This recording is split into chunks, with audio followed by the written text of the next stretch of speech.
नमस्कार मित्रांनो, आज के इस फेलोशिप ऑफ द फ्लूट में मैं आप सभी का स्वागत करती हूँ। आज का हमारा विषय है cement for the broken dreams. सपने सभी के होते हैं। एक जमीन है, उसको बेचकर सभी अपने बच्चों में बंटवारा करना है। एक माँ बाप को एक कोई छोटा व्यावसायिक है, उसे अपना खुद का बिजनेस 100 करोड़ का बनाना है। किसी को किसी विद्यार्थी को ऐसे लगता है कि मुझे प्रेस्टिजियस कॉलेज से एजुकेशन लेना है, पोस्ट ग्रेजुएशन करना है। सो इस प्रकार सपने सभी के होते हैं। और मतलब ऐसे कहते हैं कि ये जो विश्व है ये पूरी एक माया है, और इस मायावी दुनिया में मनुष्य केवल सपनों पे जी रहा है। और ये सच भी है। जैसे अगर हम देखेंगे तो बचपन के हमारे इनोसेंट सपने होते हैं, यूथ के थोड़े थ्रिलिंग सपने होते हैं। दुनियादारी में ये सपने जो है ये वीरान हो जाते हैं। और बुढ़ापे में हाथ में काठी होती है, फिर भी दिल में सपने जवा होते हैं। सो इस प्रकार ये सपनों का प्रोग्रेशन है। और ऐसे जो स्वप्नमग्न मनुष्य है, स्वप्नमग्न मनुष्य जो है, इसके सपने जब टूट जाते हैं या फिर पूरी तरीके से फूट जाते हैं, तब उस व्यक्ति के मन में विचार आता है कि मेरे ही सपने पूरे क्यों नहीं होते हैं, क्या मैं सपने नहीं देख सकती हूँ।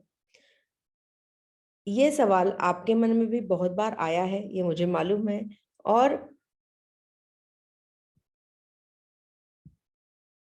और इसी सवाल के साथ मतलब जॉब जब नहीं मिला, उन ड्रीम जॉब जब लैंड नहीं हुआ, तभी 5 या 6 साल पहले किरण मेरे पास यही सवाल लेकर आया था। बहुत ही उद्विग्न मनस्थिति में था कि मेरे ही सपने क्यों पूरे नहीं होते मैम। क्या सपना देखना ये गुनाह है? क्या सपने देख ही नहीं सकते हम? मेरे ही सपने पूरे क्यों नहीं होते हैं? इसी सवाल का हम जवाब ढूंढने जाने वाले हैं, या फिर इसी के साथ हम डील करने वाले हैं आज। तो इसके लिए सबसे पहले जान लेते हैं, कोई फैक्ट्स है जो जान लेते हैं। सपने दो प्रकार के होते हैं। एक होता है निद्रावस्था में देखा हुआ सपना, एक होता है जागृतावस्था में देखा हुआ सपना। निद्रावस्था में जो सपना देखते हैं, ये सपना मतलब क्या है, तो हमारे मन ने बनाया हुआ एक मनोरंजक या फिर भयावह, मतलब नाइटमेरिश पिक्चर है, या हम उसे चलत चित्र कहते हैं, चलत चित्र है। और ये जो सपना है निद्रितावस्था में आने वाला, ये सपना, ये सपने सभी को आते हैं। ये सपने कभी कभी नाइटमेरिश भी हो सकते हैं। इस सपनों पे मनुष्य का कोई भी नियंत्रण नहीं है जो निद्रित अवस्था में है। और ये सपने जो है, इसके बारे में मनुष्य कभी बोलता नहीं है कि मेरे सपने क्यों टूट गए। जागृतावस्था में सपने जो हम देखते हैं उसके बारे में देखेंगे, तो जागृतावस्था में सपने कौन से होते हैं, तो मनुष्य की जो आकांक्षाएं है, जो महत्वाकांक्षाएं है, जो इच्छाओं से उत्पन्न होती है, वो होते हैं मनुष्य ने जागृतावस्था में देखे हुए सपने। तो इस ये महत्वाकांक्षी सपने जो है ये हर व्यक्ति देखता है, हर मनुष्य देखता है। ये सपनों को पूरा करने के लिए पूरे जिद के साथ काम करना ये बहुत ही कम लोग करते हैं। और इस सपनों का जिन्होंने पैशन बने हुए, जिनके मन में इन सपनों के बारे में, ऐसे लोग तो बहुत ही रेयर होते हैं। सो सपने जो सब लोग देखते हैं वो होते हैं, हम लोग उसे बोलते हैं स्वप्नालु। उसके बाद होते हैं जो उसके लिए परिश्रम करते हैं, वो होते हैं उद्योगी। और जो पैशनेट है वो है तीसरी कैटेगरी। सो स्वप्नालु लोग सब होते हैं, उद्योगी लोग कम होते हैं, और पैशनेट लोग दुर्मिल होते हैं। लेकिन सपना जब पूरा नहीं होता है, तब जो पैशनेट लोग हैं वो बिल्कुल भी इसके बारे में तकरार नहीं करते हैं। बिकॉज सपना पूरा करने के लिए या फिर सपने के लिए काम करना, यही उनके जीवन का आनंद होता है। जो उद्योगी लोग होते हैं वो लोग नाराज होते हैं, डिसअपॉइंट होते हैं थोड़ा टाइम के लिए, लेकिन वापस काम शुरू कर देते हैं। लेकिन ये लोग दुराचारी वर्तन का अवलंब भी करने लगते हैं, उनकी भी सहायता लेने लगते हैं अपना सपना पूरा करने के लिए। और जो स्वप्नालु लोग होते हैं वो लोग जब सपना पूरा नहीं होता है तब बहुत ही दुखी होते हैं, कष्टी होते हैं, डिप्रेस होते हैं, और जो उद्योगी व्यक्तियां हैं उनके ऊपर ये टीका करते हैं। सो अगर ये सपने और सपनों का पूरा न होना, सपनों का टूटना, इसका अगर कोई रूपक देखा जाए तो वो ऐसा है कि ये महत्वाकांक्षी सपना मतलब क्या है, फिर महत्वाकांक्षा मतलब क्या है, तो हमारे मन के पटल के ऊपर हमने निकाला हुआ या फिर हमने चित्रित किया हुआ बहुत ही मनोरंजक सपना है। सपना जब टूटता है मतलब जब ये इच्छाएं, ये महत्वाकांक्षाएं पूरी नहीं होती है, तब इस चित्र के ऊपर जो ब्रेक्स आते हैं, ये होते हैं जब सपना टूटता है तब आने वाले ब्रेक्स हैं। और मेरा ही सपना क्यों पूरा नहीं हुआ, व्हाई मी, ये जो सवाल है ये इन ब्रेक्स में से आने वाली वेदना है। सो ये व्हाई मी, इसका जवाब ढूंढना है हमें। तो आज ये जो सपने आपके जो ब्रेक हुए हैं उसके ऊपर सीमेंट जो लगाना है वो मैं आज आपको देने वाली हूँ। और ये सीमेंट कहाँ है, तो ये मेरे पास है, ये आपके घर में भी है, और हर घर में ये सीमेंट है। इस सीमेंट का, चमत्कारी सीमेंट का नाम है श्रीमद् भगवत गीता। भगवत गीता में एक श्लोक है, वो उसका वो ऐसा है बहूनाय जन्मनामन्ते ज्ञानवान् मां प्रपद्यते वासुदेव सर्वमिति स महात्मा सुदुर्लभः। इसका मीनिंग ऐसा है कि स्वप्न भंग जब होता है तो उसके पीछे जो उद्देश्य है ये ज्यादा महत्वपूर्ण है या वो ही महत्वपूर्ण है, लेकिन हर जन्म में, अनेक जन्मों में स्वप्न भंग होने के बाद भी मनुष्य इस उद्देश्य को खोजने की कोशिश नहीं करता है। थोड़ा समझा के बताती हूं मैं आपको। मनुष्य इतना आत्ममग्न है कि सपना जब टूटता है, बार बार जब सपने टूटते हैं, तब वो केवल मेरे ही सपने की पूरे क्यों नहीं हुए, व्हाई मी, इसके कारण ढूंढता है। लेकिन what lies in it for me, ये जो उद्देश्य है इस स्वप्न भंग के पीछे का, वो उद्देश्य ढूंढना चाहिए, ये इसके ध्यान में ही नहीं आता, उसके जहन में ही ये बात नहीं आती है। और अगर ढूंढने लगोगे तो आप जानोगे कि इसका जो उद्देश्य है वो बहुत ही सिंपल है। कृष्णा की गांठ होना, कृष्णा के साथ मुलाकात होना, आध्यात्मिक मार्ग के साथ परिचय होना, इतना ही इसका उद्देश्य है। बहुत ही सिंपल उद्देश्य है। जब हम ये जानने की कोशिश करेंगे कि what lies in it for me, ये जब जानने की कोशिश करेंगे तब सबसे पहले हमारे ध्यान में ऐसे आएगा कि परिस्थिति, प्रसंग, घटनाएं कैसी भी हो, किसी भी परिस्थिति में, किसी भी प्रसंग में हमारे अंतःकरण में विचार उत्पन्न होते हैं।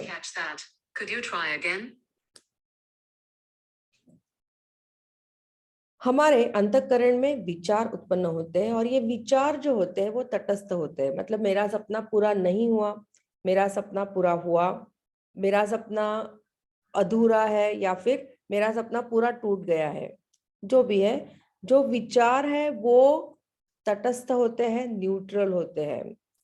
प्रसंग के साथ हमारी बुद्धि भी कार्यरत हो जाती है और बुद्धि इस प्रसंग को एनालाइज करती है। और ये एनालाइज कैसे करती है कि जो प्रसंग हुआ है वो मेरे अहंकार को पूरक है या मारक है। और अगर प्रसंग अहंकार को पूरक है तो मन में सुखद भावनाएं उत्पन्न होती है। अगर ये प्रसंग मारक है अहंकार को तो मन में दुखद भावनाएं उत्पन्न होती है। चाहे भावनाएं सुखद हो या दुखद, ये हमेशा मिथ्या अहंकार को ही जागृत करती रहती है, उसे बढ़ाती रहती है। और ये मिथ्या अहंकार जो है, ये बुद्धि को इसी एनालिसिस में अटका के रखता है, पूरक है या मारक है। मिथ्या अहंकार क्या है उसे देखते हैं। मिथ्या अहंकार मतलब चैतन्य जो है ये मिथ्या है, ये सत्य नहीं है। मेरे सुख दुख ये सत्य है, और इसी की वजह से आगे जाकर मेरे खुद के सुखों का संचय करते जाना, यही मेरे जीवन का उद्देश्य है, ये मानना मतलब मिथ्या अहंकार है। एक्चुअली हम सब लोग इसी सिद्धांत के साथ जी रहे हैं कि मैं ही सच हूं, मैं ही सत्य हूं, चैतन्य नहीं है। फिर भी थोड़ी देर के लिए मान लेते हैं कि चैतन्य मिथ्या है। इस सिद्धांत के साथ अगर हम आगे चलते हैं, तो जो भी आपके सपने पूरे हुए हैं, ये आपने अपनी बुद्धि पर, अपनी शक्ति पर उन्हें पूरा किया है, ऐसा आप मानते हैं, करेक्ट? इसका श्रेय आप लेते हैं, इसकी जिम्मेदारी भी आप लेते हैं, राइट? तो जब सपने पूरे नहीं हो रहे हैं, जो सपने पूरे नहीं हुए हैं, उसकी जिम्मेदारी आप क्यों और कैसे टाल रहे हो? क्या आप टाल सकते हो? चैतन्य नहीं है, इसी सिद्धांत के साथ अगर विचार किया जाए, तो जो चैतन्य है ही नहीं, इस चैतन्य की वजह से मुझे मेरे जीवन में दुख प्राप्त हुआ है, ऐसा आरोप मनुष्य कैसे कर सकता है? How can you think of doing this kind of allegations? लेकिन हम सब लोग ये करते हैं। सबसे पहले मतलब जब सीमेंट हम तैयार कर रहे हैं, ये सीमेंट दिया तो गया है भगवत गीता में, मैं तो केवल आपको उसकी कृति जो है वो बता रही हूँ। तो ये सीमेंट बनाने के लिए सबसे पहले आपको पानी डाल के उसको तैयार करना पड़ेगा। सबसे पहले जब हम सीमेंट को तैयार कर रहे हैं, तो सबसे पहले हमें क्या करना है कि व्हाई मी, ये सवाल को त्यागना है, उसको राम राम कहना है। और ये निरर्थक सवाल है, ओके, इसको आपको त्यागना है। और what lies in it for me, इस सवाल का अर्थपूर्ण उत्तर खोजने की हमें कोशिश करनी है, उस मार्ग पर हमें चलना है सबसे पहले। तो फिर जब हम ये कर रहे हैं, तो उसके बाद आगे की स्टेप आती है कि ये सीमेंट तैयार हो गया है, अभी इसको आपको अब हमारे ब्रोकन ड्रिप्स पे लगाना है, ताकि हमारे सपने पूरे हो जाए। तो उसके लिए हमें अगली स्टेप आती है। तो उसके लिए मैं अपने किरण की जो स्टोरी है वो थोड़ी आगे बढ़ाती हूँ। किरण जब मेरे पास आए थे ये सवाल लेकर, क्यों आए थे? क्योंकि उनके घर की जो परिस्थिति थी, वो फाइनेंशियल परिस्थिति उनकी इतनी अच्छी नहीं थी, माँ बाप के भी कोई हेल्थ इश्यूज थे, तो इसलिए वो पोस्ट ग्रेजुएशन नहीं कर पाए। घर में विरोध था, इसलिए उन्हें जो व्यक्ति अच्छी लगती थी उसके साथ उनकी शादी नहीं हो पाई। और ड्रीम जॉब जब मिलने वाला था, उसमें रेफरेंस इनके पास नहीं था, इसलिए उन्हें ड्रीम जॉब नहीं मिला। और उद्विग्न होकर उन्होंने मुझे पूछा, मेरे ही सपने क्यों टूटते हैं, मेरे ही सपने क्यों पूरे नहीं हो रहे? आप भी इसी परिस्थिति में से गए हो बहुत बार, मुझे मालूम है। तो मैंने जो किरण को बताया वो ही मैं आपको बताने वाली हूँ। दोस्तों, आप सब लोग यंग है, मतलब अगर किसी के बाल अगर सफेद है, फिर भी आपके विचार जो है वो यंग है। इसलिए मैं आपको पूछ रही हूँ, क्या आप इस क्षण कोई रेडिकल, कोई अलग ही चीज करने के लिए, थ्रिलिंग चीज करने के लिए तैयार है? तो सबसे पहले व्हाई मी, ये जो सवाल है इसको फुल स्टॉप देना है। मतलब आपके जो माँ बाप है, परिस्थिति है, गर्लफ्रेंड है, कंपनी है, इन सभी को दोष देना बंद कर दे, उसको फुल स्टॉप लगाए अभी। और इसी क्षण आप खुद का वास्तविक अहंकार जो है उसे जागरूक करने की कोशिश में लग जाए। वास्तविक अहंकार को जागरूक करना मतलब क्या है? मतलब ध्यान करना है, मेडिटेशन करना है। किरण इसके बाद साधना करने लगे, ध्यान की साधना करने लगे। अभी 5-6 साल के बाद उनके विचारों में स्थिरता आई है। उनको काम पे जो कंसंट्रेशन था वो भी धीरे धीरे उनका अच्छा होने लगा। घर में जो उनकी चिड़चिड़ाहट होती थी वो भी कम हो गई। उनका काम में कंसंट्रेशन अच्छा है, उसकी वजह से उनके बॉसेस जो है वो भी उन्हें रिकॉग्नाइज कर रहे हैं, उन्हें अप्रिशिएट कर रहे हैं। सो आज 5-6 साल के बाद किरण मुझे बता रहे हैं कि मैम मेरे सपने टूटे, इसका उद्देश्य क्या है ये मुझे आज समझ में आ रहा है, और वो है आपसे मुलाकात होना और आध्यात्मिक मार्ग से परिचय होना। सो ये जो ध्यान है ये ही आपके ब्रोकन ड्रीम्स का सीमेंट है, जो आपके सपनों को पूरा कर सकता है, आपकी वेदनाएं जो है उन्हें सुसह्य कर सकता है। सो इसको पाने के लिए, इस सीमेंट को बनाने के लिए, अपना सपना पूरा करने के लिए हमने 2 एक्सरसाइजेस आज देखे हैं जो हम मेडिटेशन में भी करने वाले हैं। तो हमें क्या करना है? पहला एक्सरसाइज है आपके सीमेंट को तैयार करने के लिए, जो भी परिस्थिति थी आपके सपने जब पूरे नहीं हुए तभी, उसको याद करें और मन में सतर्कता से आपको कहना है कि मैं ब्रह्मांड को शरण आई हूं और व्हाई मी, इस प्रश्न को मैंने छोड़ दिया है, और what lies in it for me, इस प्रश्न का उत्तर मैं ढूंढ रही हूँ, इसकी शक्ति मुझे प्राप्त हुई है। हम मेडिटेशन में एक्सरसाइज करने वाले हैं। दूसरा जो एक्सरसाइज है सीमेंट लगाने का एक्सरसाइज, वो ऐसा है कि अगेन स्वप्न भंग जब हुआ है तभी की आपकी परिस्थिति, मतलब आप जो निराशा चक्र में थे, आप जो निगेटिव साइकिल में थे, उसके बारे में आप सोचें और आपको मन में सतर्कता से घोषित करना है कि चैतन्य सत्य है, मैं मिथ्या हूं, जो मेरे सपने पूरे हुए हैं उसका श्रेय मैं ब्रह्म चैतन्य को देती हूँ, और जो सपने भंग हुए हैं उसकी जिम्मेदारी मैं लेती हूँ, ये शक्ति मुझे प्राप्त हुई है। ओके, सो ये जो एक्सरसाइजेस है यही सीमेंट है और यही ध्यान है। अगेन यही ध्यान आपके सपनों को पूरा कर पाएगा। आपकी वेदना जो है वो आपको उसमें से रिलीफ मिलेगा, और सबसे इम्पोर्टेंटली ये जो ध्यान है, ये जो सीमेंट है, ये आपकी बुद्धि जो है, जो एक ही एनालिसिस में अटकी हुई है, तो बुद्धि के एनालाइज करने की जो पद्धति है उसे भी ये ध्यान बदलेगा। मतलब आपके सपने जो है ये और भी उच्च हो जाएंगे, आपकी महत्वाकांक्षाएं जो है ये और भी ऊंची हो जाएगी। मतलब केवल पुत्र को पाना, धन को पाना, प्रतिष्ठा इत्यादि चीजें जो हम हमेशा सपने रहते हैं हमारे, इतने ही सीमित नहीं रहेंगे आपके सपने। तो मुझे कृष्ण के साथ मुलाकात करनी है, ब्रह्म चैतन्य के साथ मुझे परिचय करना है, ये आपका सपना बन जाएगा, आपका सपना परिवर्तित हो जाएगा। और जिस भी मनुष्य ने ये सपना देखा वो सपना पूरा करने की जिम्मेदारी स्वयं श्री कृष्ण लेते हैं, और इसका प्रत्यय आपको भी आएगा जो मुझे भी आया है। अभी गिरनार की मेरी ट्रिप हुई है, गिरनार परिक्रमा की, तो वहां पे बहुत से अनुभव आए, अनुभूति आई है।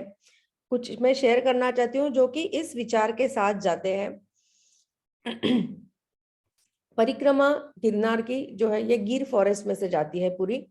तो जब हमने शुरुआत की अंधेरे में सुबह 4 बजे, तब आजू बाजू से जंगल में से कुछ भी नहीं दिख रहा था। टॉर्च के हर व्यक्ति के पास टॉर्च था, टॉर्च के प्रकाश में हम चल रहे थे, हर व्यक्ति को सिर्फ नीचे का दिख रहा था, और जंगल में से आवाज आ रहे थे श्वापदों के। तो ये भयावह लगा बहुत से लोगों को, मालूम नहीं कहाँ से आवाज आ रहा है, लेकिन जब भय होता है मन में तब ऐसे लगता है कि पास में से ही आवाज आ रहा है। लेकिन मुझे ये सभी आवाजें जो है ये केवल कृष्णा की बांसुरी का आवाज लग रहा था। सो बिल्कुल भी मुझे डर नहीं लगा क्या होगा अभी। दूसरे दिन जब हमने गिरनार पर्वत चढ़ा, तभी मेरे पैर पे ब्लिस्टर्स आए थे। फिर भी मैंने नंगे पैर चढ़ने का निर्णय लिया, क्योंकि एक जो हमारे मतलब बहुत से लोग होते उधर, वो आए थे, वो बोले मैडम आपको अगर पैर पे ब्लिस्टर्स आए ना तो आप नंगे पाँव चढ़ो। तो मुझे लगता है कि ये दत्त के स्वरूप ही थे।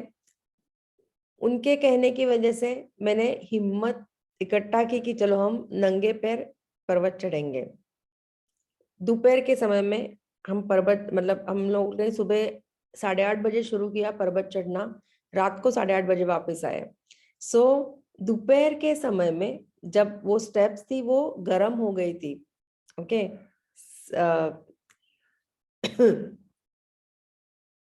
तो ये स्टेप्स चढ़ते हुए जब मेरे पैरों को बर्न होने लगा, मेरे पैर जब